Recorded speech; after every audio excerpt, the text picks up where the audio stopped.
Fagner Dantas. Eu estou aqui na condição de presidente da Sociedade Brasileira de Urbanismo, substituindo a pedidos o Dr. Marco Amigo, presidente do CREA, do Conselho Regional de Engenharia e Agronomia, que entrou em contato conosco e, por uma eventualidade, não pôde estar presente, mas fez essa deferência à Sociedade Brasileira de Urbanismo e é um prazer para nós estar aqui.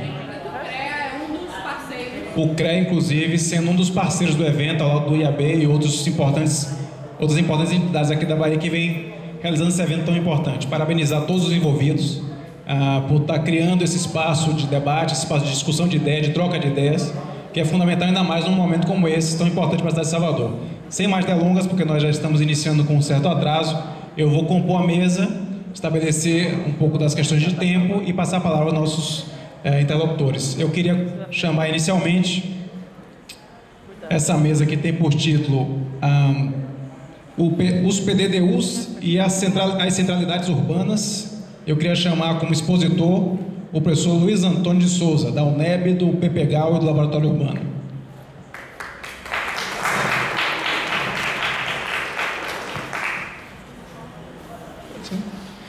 Queria chamar também para compor a mesa como debatedores a doutora Tânia Scofield, presidente da Fundação Mariel Ferreira.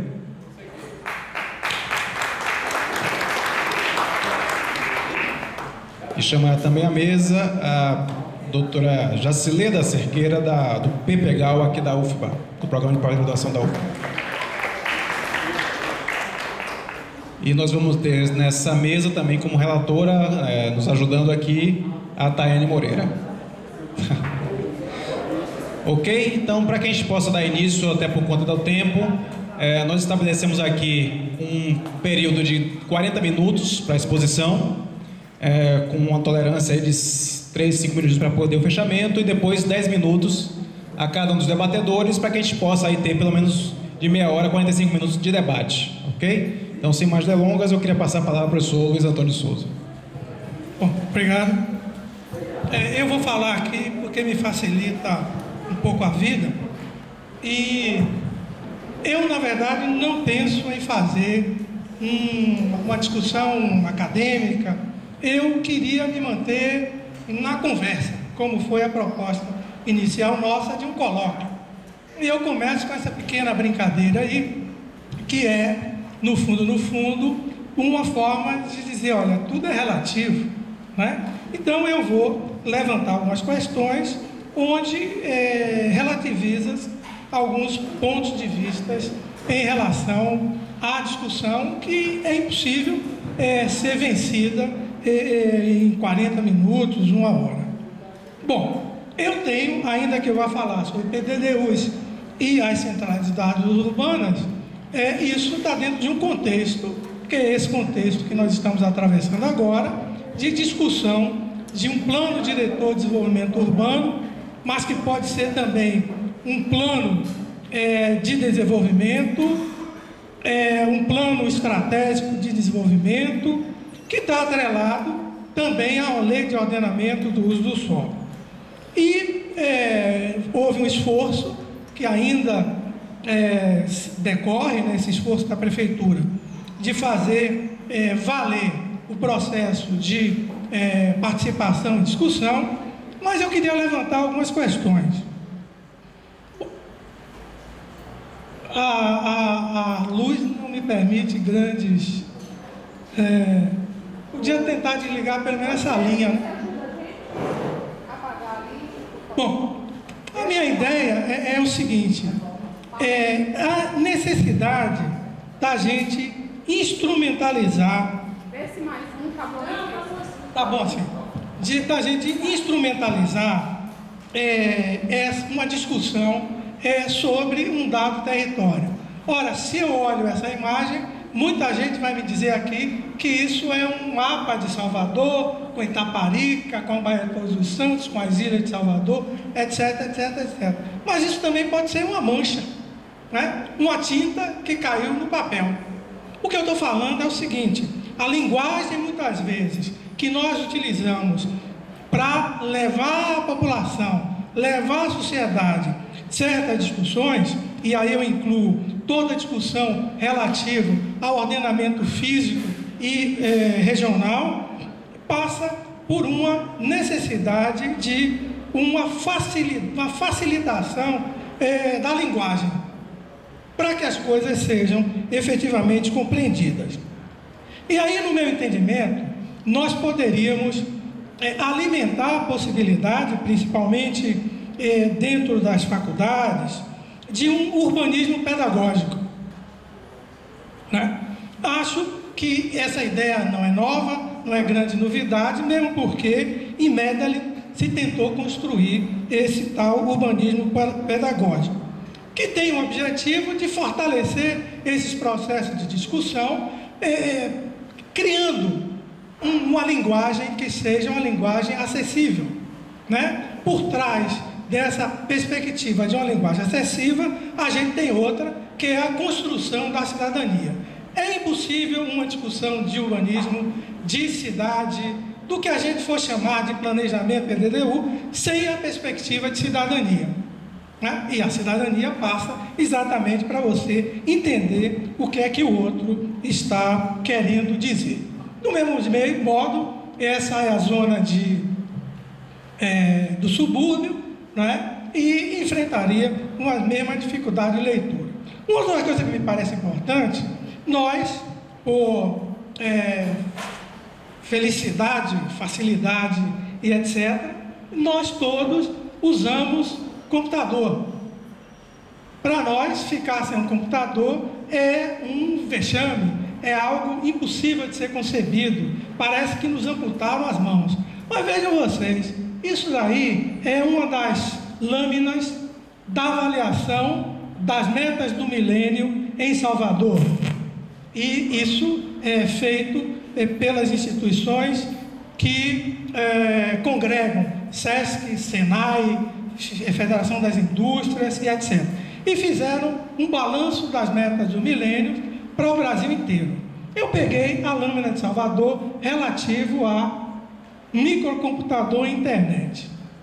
Nem metade da população tem acesso a esses equipamentos e meios, né? Então, é também necessário a gente repensar que é impossível alguém receber o material relativo o plano diretor, seus documentos iniciais pela internet, né?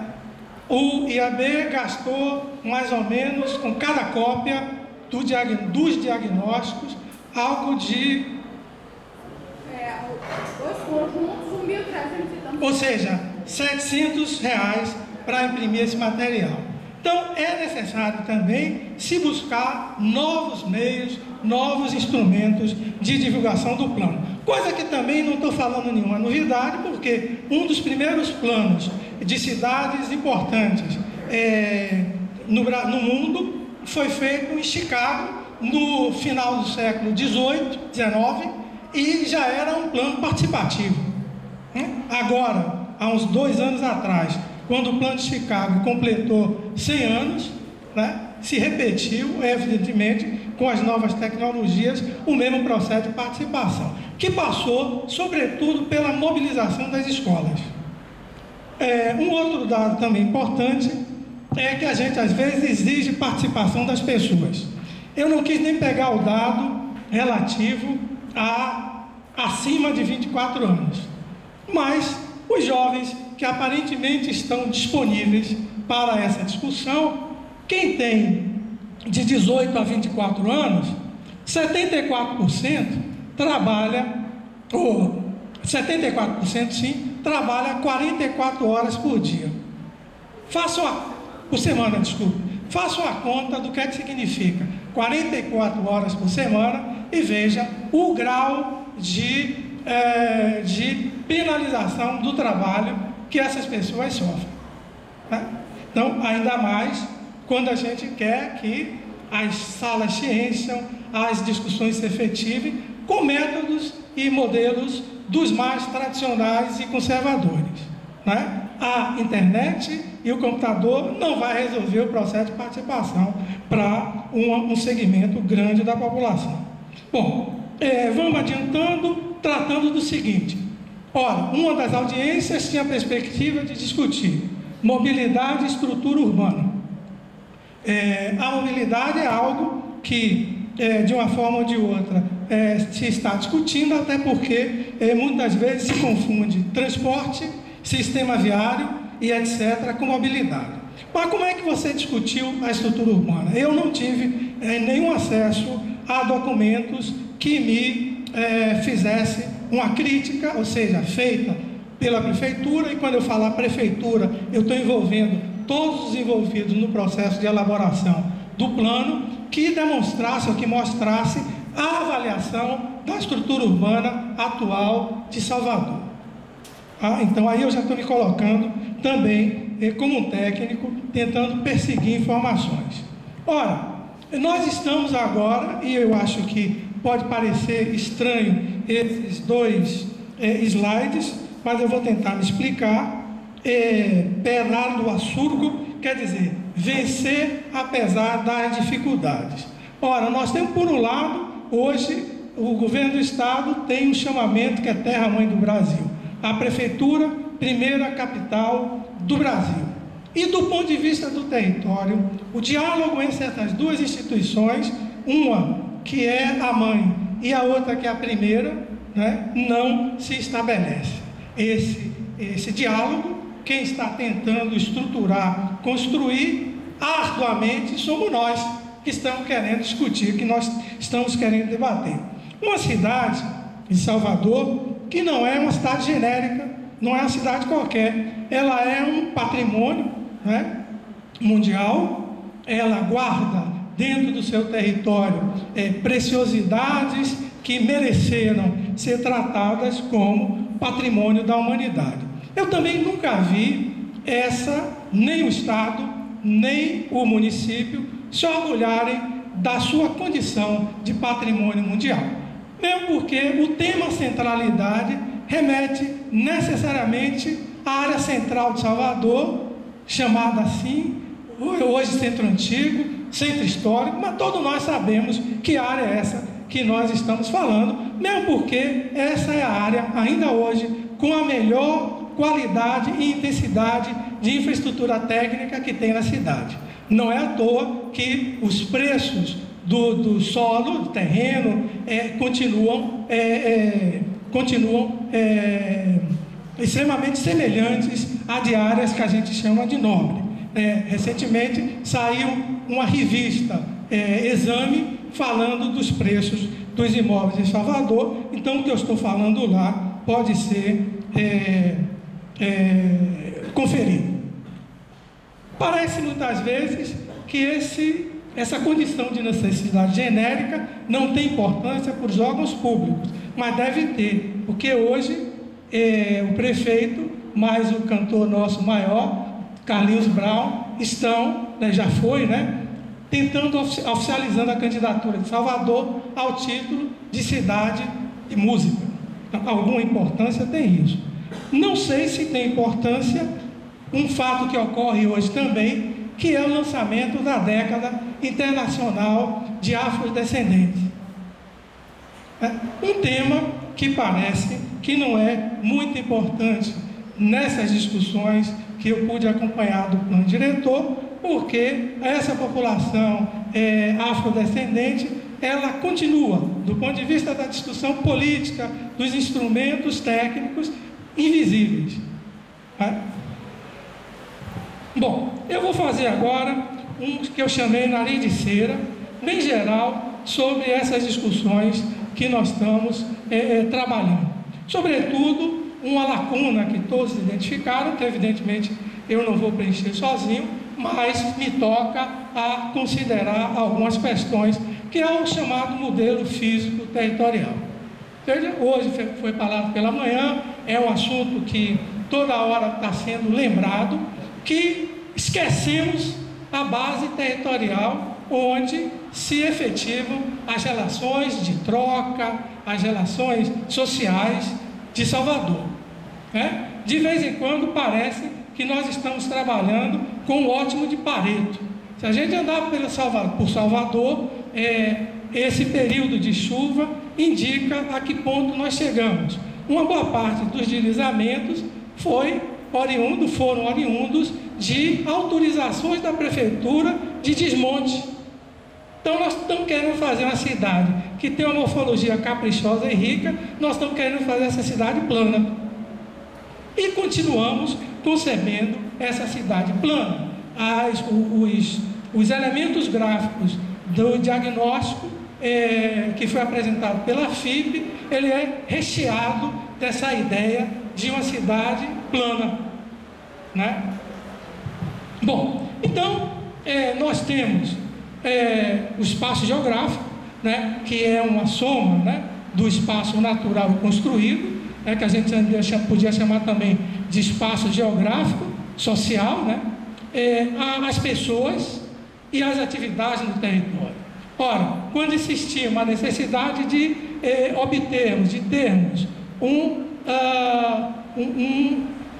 um trabalho de demografia muito mais preciso, é porque precisamos de ter informações de quem são esses sujeitos sociais, ainda mais numa perspectiva de planificação, né, num horizonte tão largo como se pretende, né? Então está embutido essas pessoas, elas não são simples, né? Elas têm renda, ocupam papéis dentro da estrutura de emprego e por aí vai. Tem diferenças de gênero e outros aspectos importantes. Há outro conjunto de questões relativas à importância no modelo físico territorial, são as atividades, né? Que é a condição das pessoas garantirem a sua existência material, simplificando essa conversa. Bom, precisamos conhecer emprego e renda dessa população.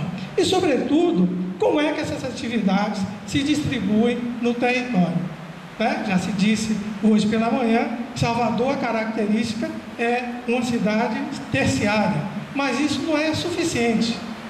Tá? Não é suficiente mesmo porque nós temos um quadro de atividades econômicas que estruturam território, que configura território, que está orientada por aquele conjunto de atividades ou bens que são de comparação ou bens de conveniência, e que espacialmente eles vão gerar centros, subcentros, corredores lineares e uma hierarquização da distribuição das atividades. Bom, repetindo, a produção social do espaço não é algo dado, é socialmente produzido, e Salvador, como qualquer outra cidade, é um lugar de conflito.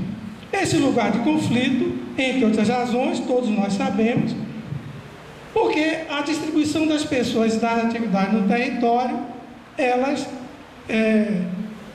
oferecem inúmeras possibilidades, porque esse território ele não é igual, ele tem desigualdades do ponto de vista geográfico, e a disputa por cada tramo desse território, ela está presente o tempo todo, tanto para quem quer simplesmente fazer sua casa, habitar, mas sobretudo quem faz da atividade imobiliária um meio econômico, né?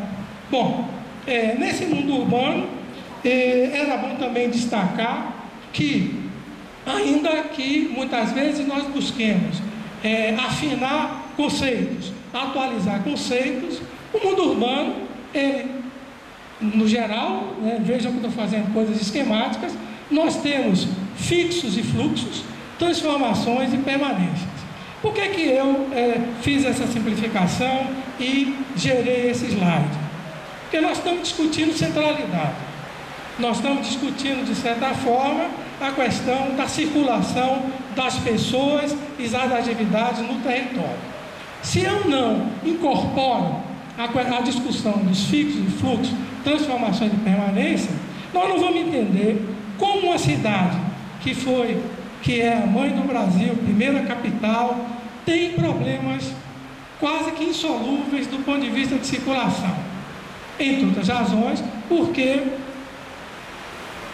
as transformações aqui são em grau muito maior do que as permanências.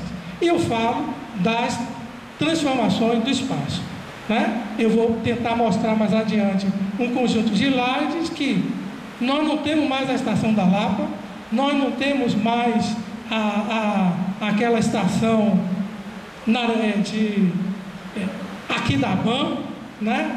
E quando eu discuto, quando o professor Eleodoro discutiu hoje a estrutura urbana, é como se Salvador fosse uma cidade fluida.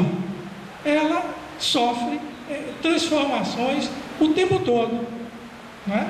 Que é impossível, de certa forma, pensar numa vertebração dessa cidade, né? E quando essa vertebração pode acontecer, a gente não tem muito claro o desdobramento dessas possibilidades. Bom, aqui já se falou pela manhã, eu não vou repetir, mas o plano é uma concertação social. Não adianta a gente pensar que ele é um documento técnico, que não vamos sair para lugar nenhum. Ele é um acordo, ele é um pacto, e esse pacto, muitas vezes, o Estado, que foi a crítica que eu vi hoje pela manhã, ele ou o governo não desempenha aquele papel que a gente sempre espera, que é o papel de árbitro, né? Bom, nós não estamos falando também nenhuma novidade. Em 1935 existia uma construção de uma concertação social, que é mais ou menos o processo de participação que as pessoas que elaboraram, que participaram da Semana de Urbanismo, construíram, né? E através disso aí também foi implantado, de certa forma, com algumas modificações, as subcomissões e comissões do EPUX. Ou seja, participação não é algo que a gente esteja inventando hoje. Por outro lado, sofisticam-se os modelos, sofisticam os instrumentos, e aí nós estamos diante do que é o termo de referência, né, a capa, uma fotografia que nós fizemos do Plano Salvador 500, que é um plano de desenvolvimento de Salvador. Aí fico na dúvida, não saber se ele é um plano de desenvolvimento ou é um plano de desenvolvimento urbano, né? Um plano de desenvolvimento para remeter a um PDDU, depois a um ALOS, é algo difícil se nós tomarmos o que está escrito muito a rigor. Bom, isso não importa, é só mesmo para ver que tem uma descrição. E aqui eu vou mergulhar numa coisa conceitual. Toda cidade tem um umbigo, né? Esse umbigo pode ser o centro, né? Qual é o umbigo de Salvador? Roma, né, tem mudado permanências e transformações intensas, mas você encontra o umbigo de Roma. Eu não sei aonde é o umbigo de Salvador. Como eu não sei verdadeiramente algumas informações sobre Salvador, isso é um documento do Atlas do Desenvolvimento Urbano no Brasil. O que eu queria chamar a atenção é que todos os documentos oficiais, nesse aqui, a área de Salvador é de 319,86 quilômetros, o que dá uma densidade de Calcutá, mesmo densidade demográfica, e as outras informações não importam. A população, de certa forma, sempre é a mesma utilizada nos distintos planos. No outro documento, essa área praticamente dobra, e essa densidade demográfica naturalmente reduz pela metade. Ora, o que eu estou querendo chamar a atenção é que o manuseio das informações físicas e territoriais no diagnóstico, elas não são muito de avançar na precisão de certas informações. Evidentemente, eu não botei aqui a informação do diagnóstico, porque eu procurei, era tanto papel que não achei. Depois eu acabei esquecendo. Mas, pelo que eu lembro, inclusive eu tive até uma discussão com a professora Ana, é uma outra informação de densidade e uma outra informação de área. Seguramente a da área é porque considera, muitas vezes, o território ao mar, né? Coisa que, do ponto de vista da demografia, que trabalha com pessoas, nós sempre considerar simplesmente a parte de terra, né, continental, e as ilhas separadas. Bom, lembrando as etapas definidas pelo termo de referência, que no meu entendimento, o termo de referência é o start dessa concertação social, ou seja, diretrizes, metas, objetivos, deveria ser discutido com a população, ou a sociedade, se vocês preferirem, ou era uma discussão que deveria ser aberta, né? E não dá para a gente eleger diretrizes e depois propor uma discussão que avança nas diretrizes que, de certa forma, não elegemos ou não votamos. Bom, nós temos estudos básicos, que é diagnóstico e prognóstico, os estudos analíticos, que são estudos prospectivos, a estratégia de desenvolvimento urbano, política urbana, documentos finais, que é o Plano Salvador 500, anteprojeto de lei do PDDU e anteprojeto da LOUS. Ora, o que é que eu estou me atendo? Se esse Plano 500 não for um plano de desenvolvimento urbano, né, eu vou ter algumas dificuldades em trabalhar a lei do PDDU e, sobretudo, a LOUS, por uma questão muito simples. O ano horizonte dele é de 34 anos, sempre Laís me salvando. 34 anos. Né? Então, é muito difícil, em 34 anos, eu estar pensando. 34? 36. Bom, não importa, 30 anos. Projeto de lei do PDDU e anteprojeto de LOUS. Tá? Bom,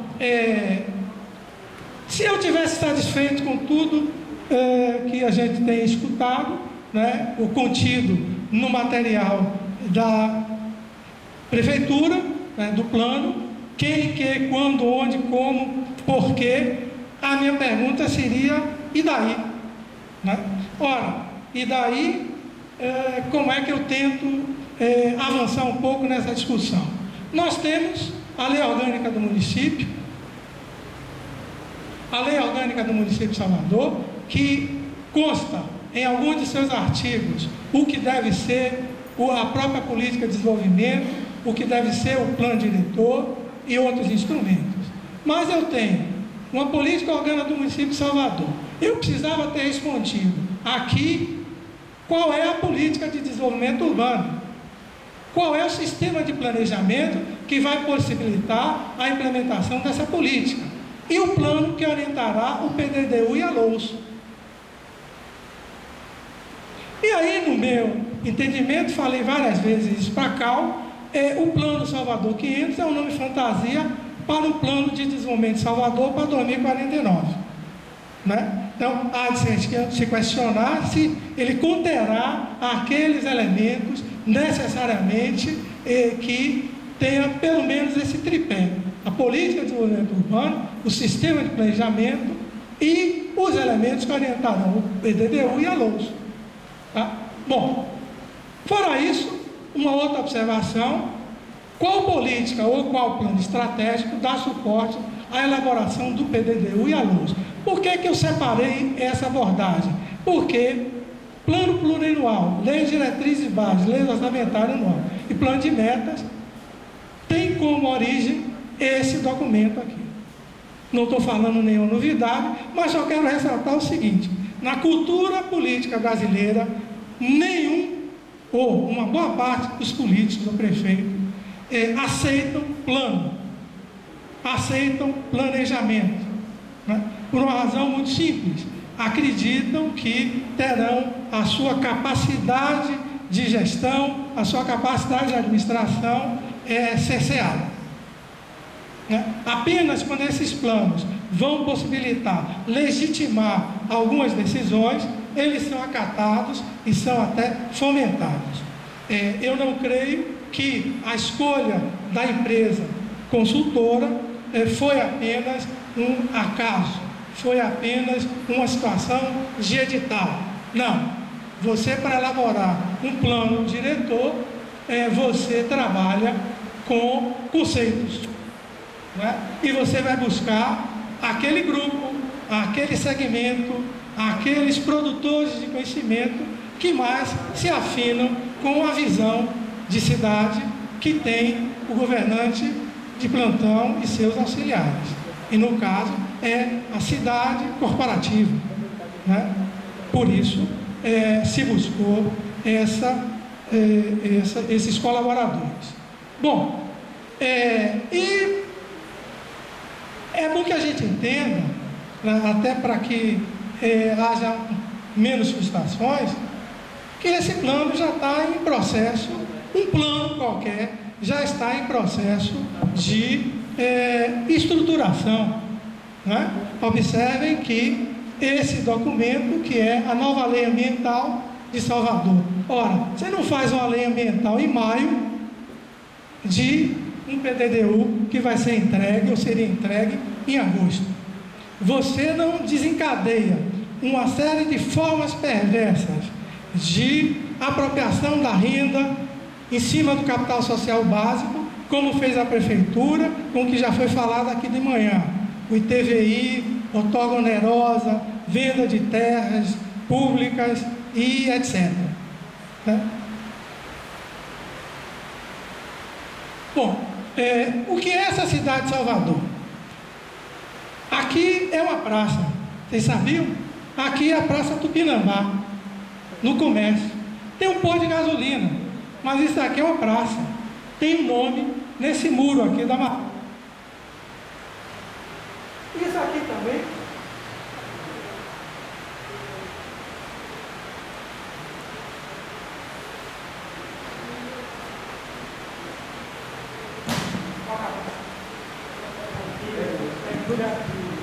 Ok? Bom, agora eu vou ter que ficar meio de fora. Isso aqui também é uma praça. Isso fez parte do termo de acordo de compromisso da Marina com a Prefeitura. Tá? Então, esse restaurante aqui é uma praça. Eu estou agora vendo aspectos da nossa forma de apropriação da cidade, que caberia uma discussão. Né? E aqui eu estou lembrando o seguinte: esse é o edifício onde estava um casarão, um bate-cloque, um edifício de alta renda. Veja como é que é lançado as águas pluviais, como são lançadas no passeio. Né? Coisa curiosa. Isso daqui é essa avenida toda manhã, porque tem uma escola que foi instalada numa situação que toda manhã e toda tarde, pelo menos 2 vezes, é eliminado uma faixa, não é, para funcionar apenas numa direção. Isso fica parecendo um gracejo, mas o que eu estou querendo discutir é o seguinte: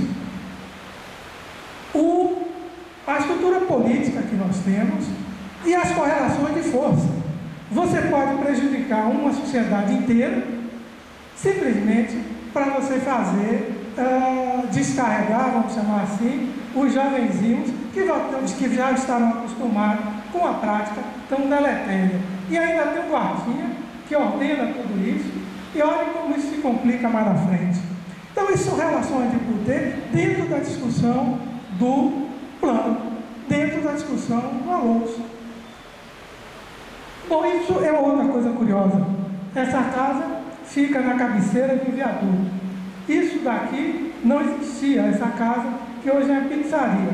O cidadão fez uma subidinha para estacionar em cima do passeio. A ponta aqui é o viaduto da Independência, né? Todo dia, 2, 3 carros, a partir das 5, 5h30, estão aqui. Ora, quem é essa pessoa? Ora, provavelmente um pequeno empreendedor, mas dentro das relações da estrutura de poder, é um cara poderosíssimo. Né? Não resta dúvida que ele tem poder. Além disso, ele construiu a casa, essa casa teve deslizamento, mas mesmo assim não houve qualquer tipo de penalização. Isso aqui é à noite. Isso aqui é o que foi mostrado pela manhã, não vou insistir. Essa é a cidade, um perfil dela, e essa é a cidade, outro perfil dessa cidade. Bom, essa daqui também é outra imagem do poder, das estruturas de poder que estabelece e define a forma de ordenar e ocupar o território.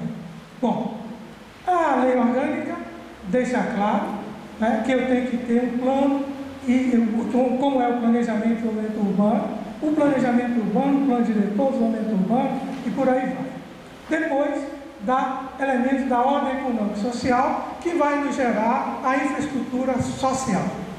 Tá? Bom, aqui mais alguns outros aspectos do plano diretor que deveria atender o TR da elaboração do plano 500. Observando também o seguinte, nós temos um plano estratégico, que é o plano estratégico da administração, 2013-2016, que é curioso, que não há qualquer referência do ponto de vista de avaliação do que se fez, pelo menos até 2014, para impactar o PDDU, ou a LOUS, ou o próprio plano que está em elaboração.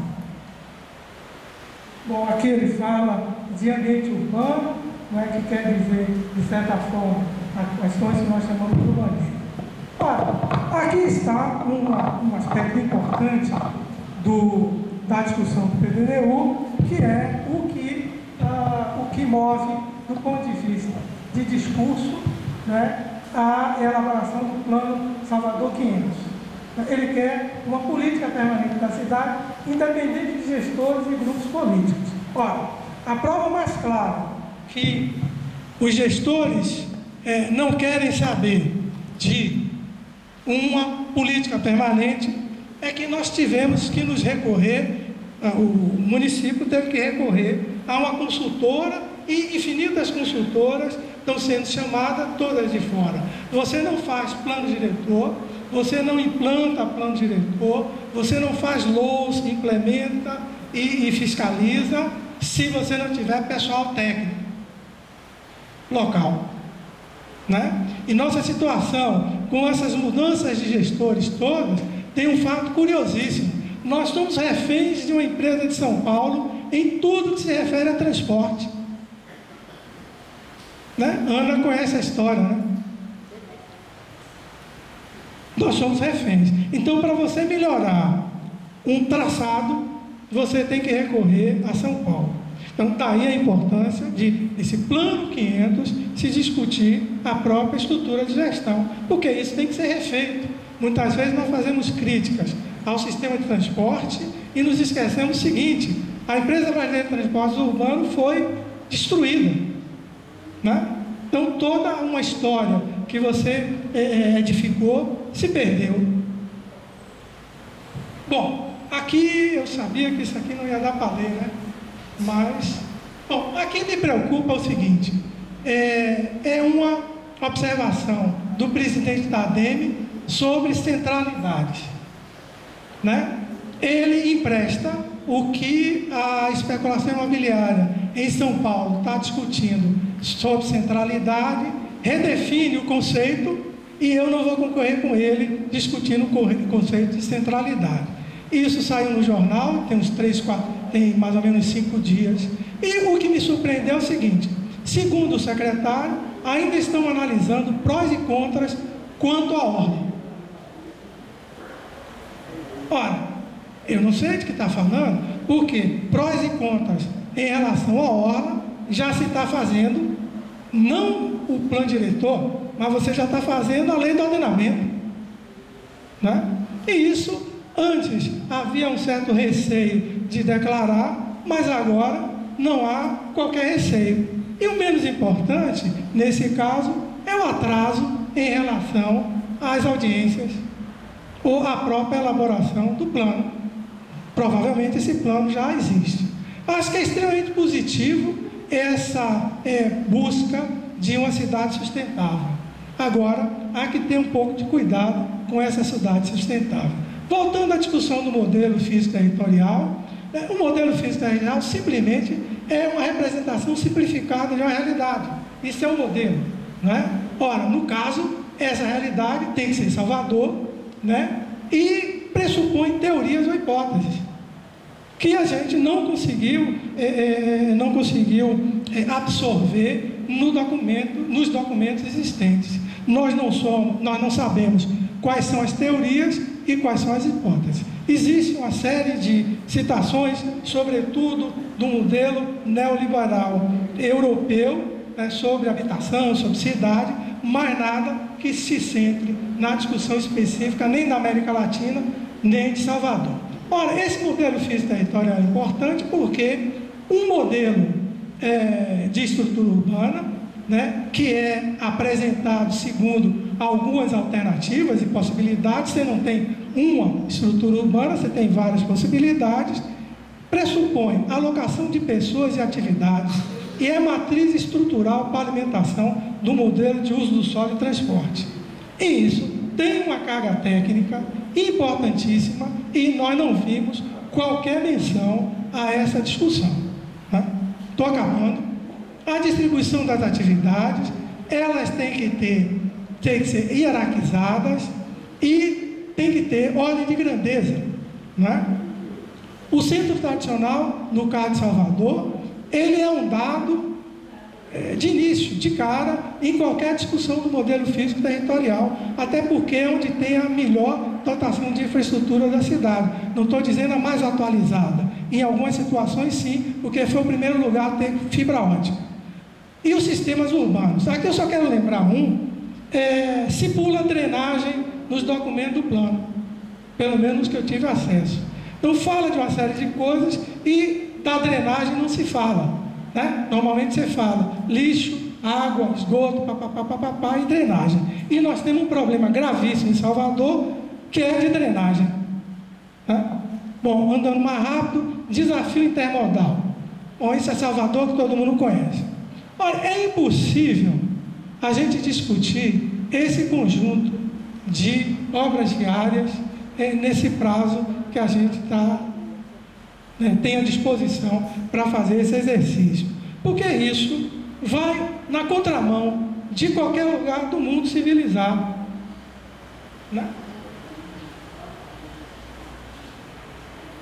Você não cria território, você não cria articulação entre uma cidade que é toda enriquecida com altiplanos. Isso aqui é como se tivesse sido projetada sem esquecer que tinha uma cidade. E a cidade ia começar a ser ocupada a partir daí. Agora nós temos um metrô, eu vou andar mais rápido, ninguém consegue entender. Eu nunca consegui explicar a uma pessoa de fora o que é isso. E agora nós temos essa situação. O sistema integrado de transporte de Salvador.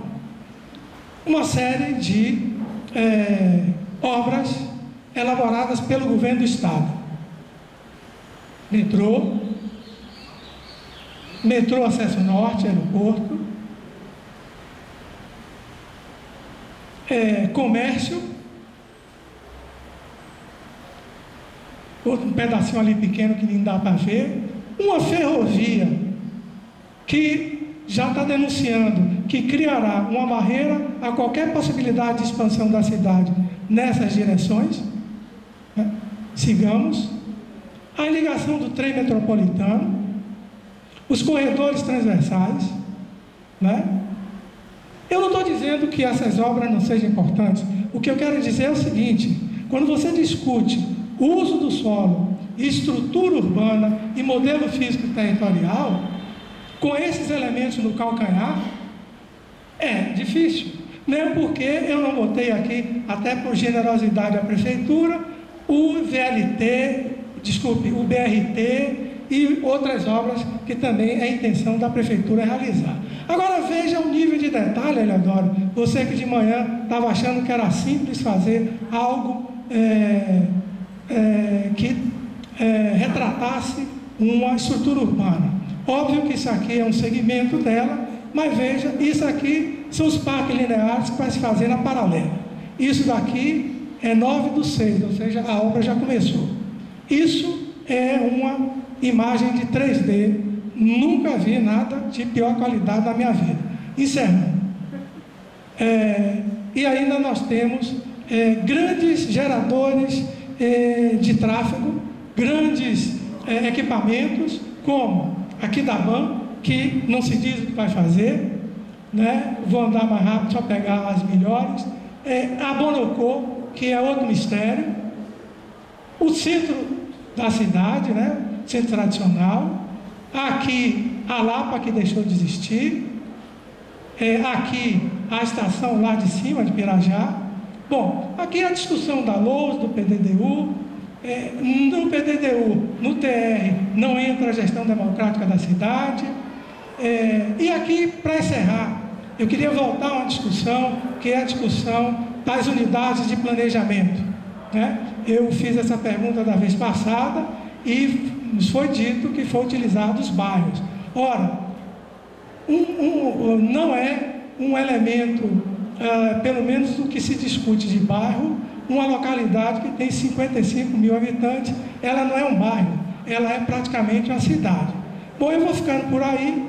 Lembrar que existe possibilidade de você graficar pedagogicamente o que é que se quer organizar numa cidade, ou seja, quase a sua estrutura urbana proposta, que isso é o metrô, o Plano de São Paulo, com todas aquelas suas funções e estratégias. Bom, eu espero que tenha conseguido, pelo menos, abordar algumas questões que me preocupam, né? Sobretudo que me preocupam. Desculpe pela generosidade dos 5 minutos a mais. Com todo direito, professor, ainda mais pelo brilhantismo da apresentação que o senhor fez agora.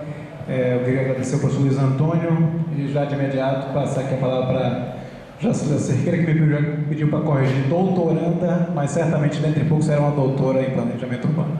Jaci, por favor, fique à vontade, 10 minutos. Boa tarde, eu gostaria de agradecer o convite ao pessoal da organização. O professor Luiz Antônio falou bastante e assim, eu pontuei algumas coisas na fala dele que eu achei importante trazer para a discussão, principalmente para a discussão com os presentes, né? Bom, ele começa falando sobre a questão da linguagem para levar a discussão à sociedade. Essa é uma questão que vem sendo discutida há muito tempo, é uma coisa que é bastante cobrada, e eu acho que isso, de uns tempos para cá, eu até acho que isso tem se desenvolvido um pouco, as pessoas os técnicos, normalmente eles têm procurado passar isso de uma forma mais adequada, em termos de apresentação. Porém, o que eu encontro dificuldades é na visualização dessas informações, na apresentação de mapa, na apresentação de imagens, como isso é colocado nos estudos e nas imagens que são divulgadas em relação ao plano. Eu acho que isso é uma questão que poderia ser melhor trabalhada. Isso não desde agora, não desse plano, mas de algum tempo e de outros trabalhos, não especificamente planos diretores. Bom, um outro ponto que ele fala que não é exclusividade de Salvador, é uma questão que é recorrente na Bahia inteira, não sei fora da Bahia, mas na Bahia em especial, pelo menos é o que eu conheço mais em termos de plano diretor, é a questão de instrumentos de divulgação dos planos. Como esses planos são divulgados